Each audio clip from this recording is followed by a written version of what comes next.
देखो, इसका स्तन बड़ा है, इससे ज्यादा टैक्स वसूला जाएगा। हाँ, और इसका बहुत छोटा है, इससे कम लेंगे। एक समय था जब दक्षिण भारत में महिलाओं के उसके स्तनों के साइज के हिसाब से उस पर टैक्स लगाया जाता था। भारत में ऊंची जातियों ने नीची जातियों को लगभग 3000 साल तक दबाया, सताया और ऐसे ऐसे कठोर नियम बनाए जिन्हें सुनकर आज भी रूह कांप उठती है।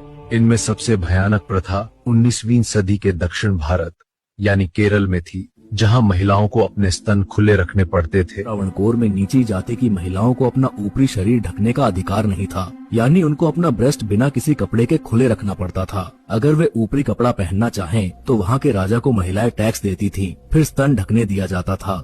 इसी अमानवीय नियम को मुलाक्रम कहते थे। अगर ये निचली जाति वाली भी हमारे जैसा कपड़ा पहनने लगी, फिर हमें और उनमें फर्क ही क्या रहेगा? यही मानसिकता थी इस टैक्स के पीछे। जाति का घमंड, भेदभाव और नीची जातियों को हमेशा नीचे दिखाने का क्रूर तरीका।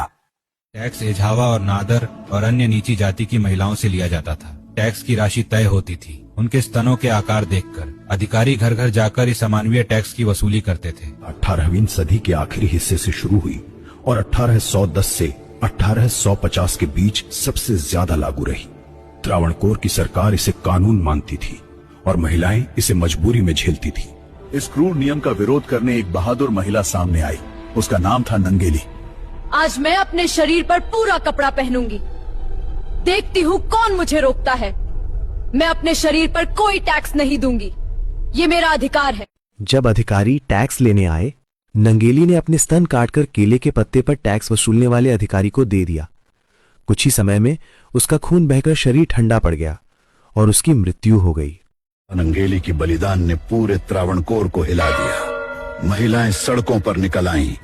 हम अपने शरीर को ढकेंगे, अब कोई हमें रोक नहीं सकता। यह विरोध इतना बड़ा हुआ कि राजा को झुकना पड़ा। नंगेली की मौत के कुछ साल बाद त्रावणकोर के महाराजा ने ब्रेस्ट टैक्स को हमेशा के लिए समाप्त कर दिया। नंगेली जैसी उस वीरांगना को नमन, जिसने अपने प्राण देकर लाखों महिलाओं को सम्मान से जीने का अधिकार दिलाया।